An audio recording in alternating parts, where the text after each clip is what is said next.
Habib Rizik Syihab menyatakan, tangkap semua begal-begal masa. Istilahnya. Nah, di sini kebetulan ada Kapolres nih, masya Allah. Dari awal ikutin lagi, bagus gak? Bagus gak? Nah, saya mau titip Pak, tolong Pak, kalau ada fitnah nasab Pak Alwi, tangkap aja, Pak, tangkap. Pokoknya kalau ditangkap, betul. Takbir. Maka saya menyarankan kepada pemerintah, difatwakan dulu oleh Majelis Ulama Indonesia, siapapun yang ngaku-ngaku cucu Nabi tapi tidak bisa membuktikan, harus dipanggil. Habib Rizik Syihab menyatakan kepada Pak Kapolres waktu itu, ada Kapolres soalnya. Ya, kalau Pak Kapolres hadir di sana, Pak, bukan berarti dia sepakat, tapi sebagai aparat negara itu netral. Beliau atas nama negara wajib hadir untuk memastikan kegiatan itu aman. Itu maksudnya agar tidak terjadi kerusuhan, kericuhan dan lain sebagainya. Bukan berarti dia sepakat. Dia ngomong sama Pak Kapolres, apa kata dia? Tangkap semua begal-begal masa. Istilahnya tangkap. Jadi dorong polisi agar orang yang menyatakan Mbak Alwi itu bukan cucu Nabi itu ditangkap. Hari ini ingin saya sampaikan, justru kita ini dihadapkan dengan fakta. Apa faktanya? Orang-orang yang ngaku-ngaku cucu Nabi di Indonesia hari ini, gerombolan Bani Ba'al, mereka semua sudah terbukti bukan keturunan Nabi. Ini harus kita ketahui, sudah terbukti bukan keturunan Nabi. Pertama, berdasarkan kitab nasab, ada orang yang namanya Ubaid, diklaim sebagai anaknya Ahmad, Imam Ahmad bin Isa. Padahal dalam catatan kitab nasab sama sekali tidak ada yang namanya Ubaidillah. Nama Ubaidillah baru muncul 5 abad setengah kemudian. Umpami nih Pak, kalau saya sekarang ngaku anak Soekarno, nama saya Suparman Soekarno Putra, jenengan percaya nggak? Ya enggak lah. Emang siapa Suparman, mirip-mirip enggak sama Megawati ya. Artinya memang sekarang saja begitu, apatah lagi ini sudah 5 abad setengah, 550 tahun, semakin lamanya. Orang mati mah tulang udah nggak ada lagi tuh Pak, udah hancur semua itu, udah nggak ada bekasnya lagi tuh fosilnya. Tiba-tiba ada yang begitu, maka berdasarkan kitab nasab mereka bukan cucu Nabi. Berdasarkan kitab tarikh sejarah mereka bukan cucu Nabi, dan berdasarkan tes DNA mereka justru YDNA, asal usul DNA haplogrupnya G. Karena kalau dia cucu Nabi nggak boleh G, dia harus J1, karena J1 haplogrupnya Nabi Ibrahim, Nabi Ismail, Nabi Ishak alaihi wassalam. Ini kalau orang ngaku cucu Nabi tapi haplogrupnya G, dia bohong. Secara ilmiah, saintif, ini ilmu Allah loh Pak. Itu ayat kauniyah, itu DNA itu bisa dipastikan 100% tanpa kurang. Kalau DNA-nya G, sama sekali bukan zuriat Nabi. Itu etnis Yahudi Hazari, Yahudi Askenazi dari bangsa Eropa Kaukasia, yang memang hijrah ke Yaman di masa lampau. Ketika Islam datang, mereka kemudian masuk Islam. Maka dari itu, nah, lalu mengapa orang kemudian ngaku-ngaku cucu Nabi? Pasti ada yang dia inginkan Pak. Apa itu? Privilege. Ada hak istimewa. Zaman sekarang enak, jadi anak Pak Kades enak, anak Pak Kades. Jadi anak kiai enak, Gus. Makanya santri-santri di pondok saya itu sering saya tegur, karena suka mencium tangan anak saya. Anak saya itu masih umur 8-9 tahun Pak. Kalau diciumi sama kakak-kakaknya kangkang santri itu, saya takut anak saya itu besar kepala ngelunjak itu nantinya. Karena privilege anak kiai, orang banyak Gus cium tangannya, kata saya jangan dicium tangannya. Umur kalian lebih tua dari dia, dia yang suruh cium tangan. Jadi anak wali kota enak sekarang, jadi anak bupati enak, jadi gubernur enak, anak presiden Pak enak, bahkan bisa jadi wakil presiden, kan begitu, privilege. Nah ini orang nggak tanggung-tanggung, bukan ngaku anak presiden, bukan ngaku anak gubernur, ngaku cucung Nabi.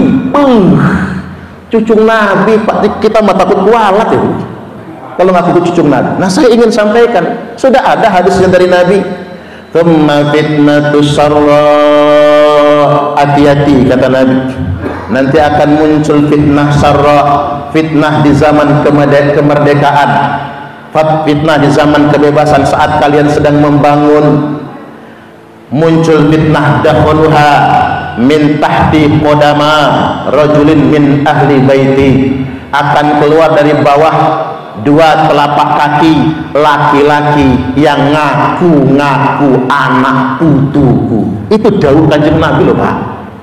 Yaz'umu annahu minni, dia ngaku-ngaku anak cucuku, dia ngaku-ngaku keturunanku, walaysa minni, padahal dia bukan anak putuku.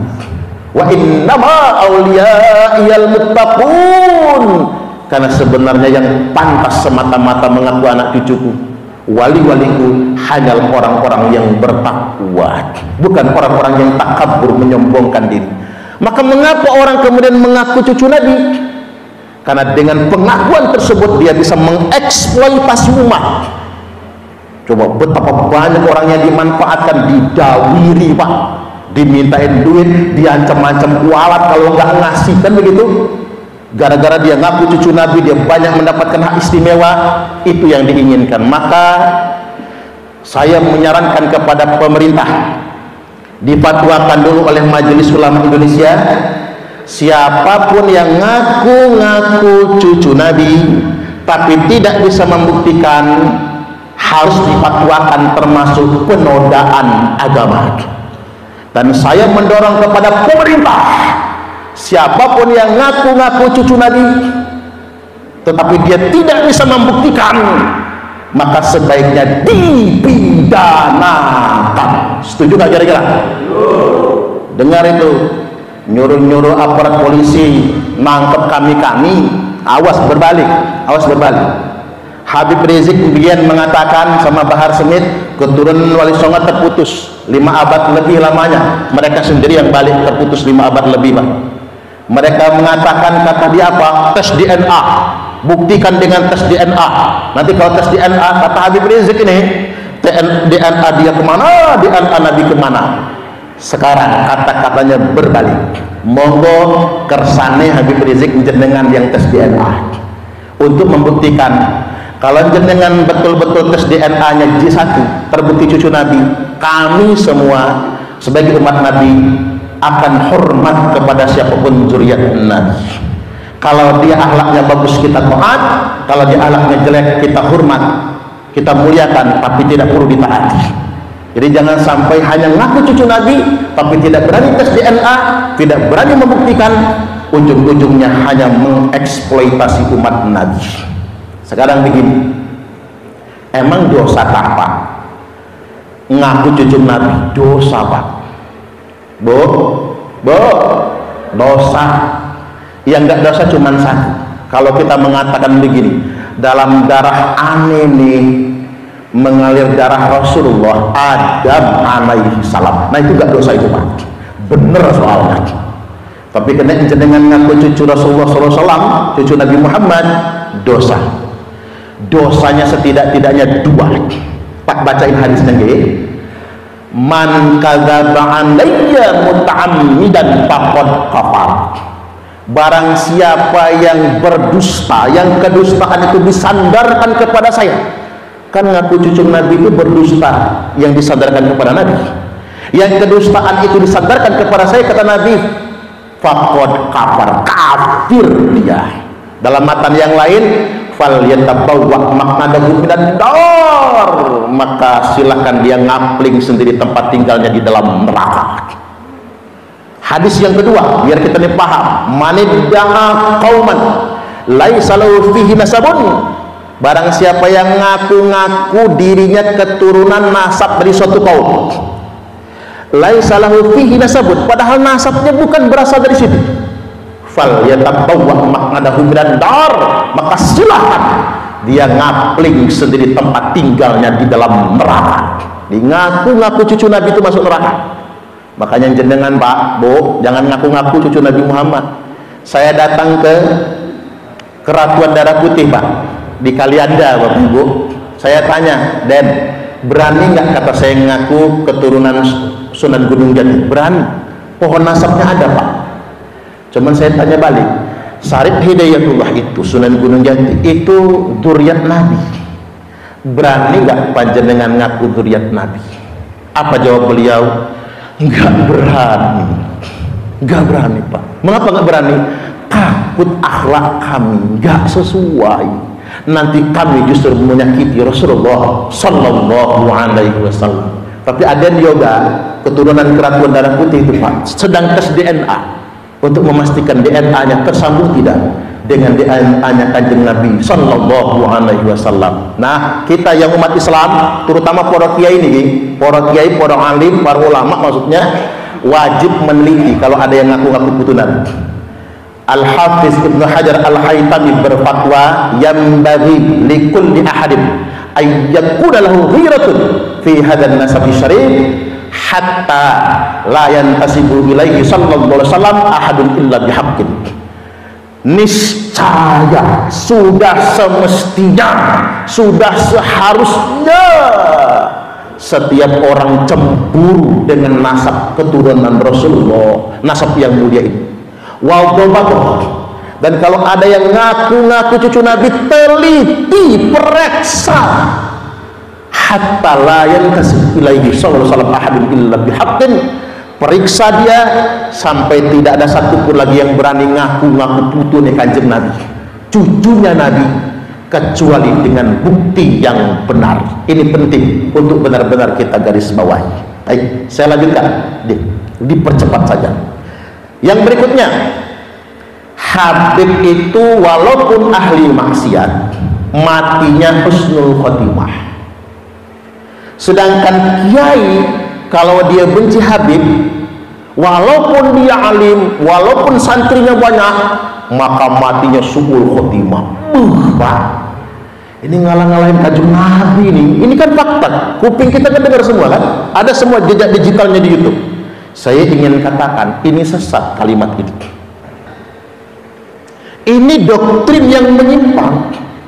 Mengapa saya katakan menyimpang? Bertentangan dengan ajaran Islam. Kalau doktrin para Bani Ba'alwi ini kita pertahankan Bapak Ibu, rusak agama. Percayalah kali kulon, rusak, hancur agama ini Pak. Islam tidak akan menjadi agama rahmatan lil alamin lagi. Ini bertentangan dengan sabda Nabi. Apa sabda Nabi? Nabi SAW bersabda, ya ma'asyara Quraisy, wahai orang-orang Quraisy, kata Nabi, saya, kata Nabi, tidak bisa menolong kalian sedikit pun kalau kalian tidak bertakwa kepada Allah Subhanahu wa Ta'ala. Nabi menyebut kepada Bani Quraisy.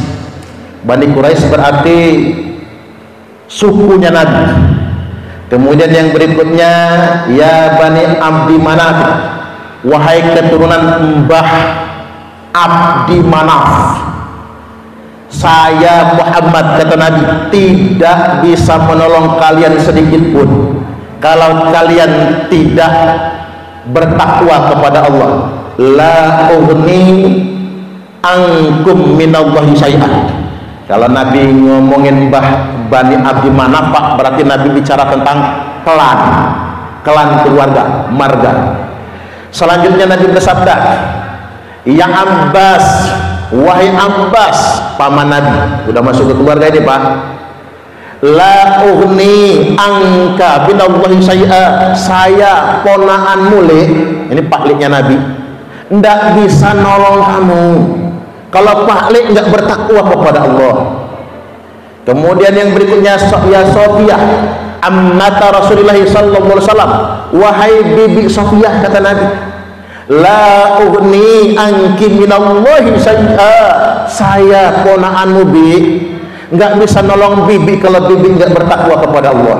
Baru Nabi masuk closing dengan kalimat, ya Fatimah. Ini langsung nyebutin anak loh Pak. Tidak ada satupun yang nasabnya lebih dekat kepada Rasulullah kecuali Fatimah.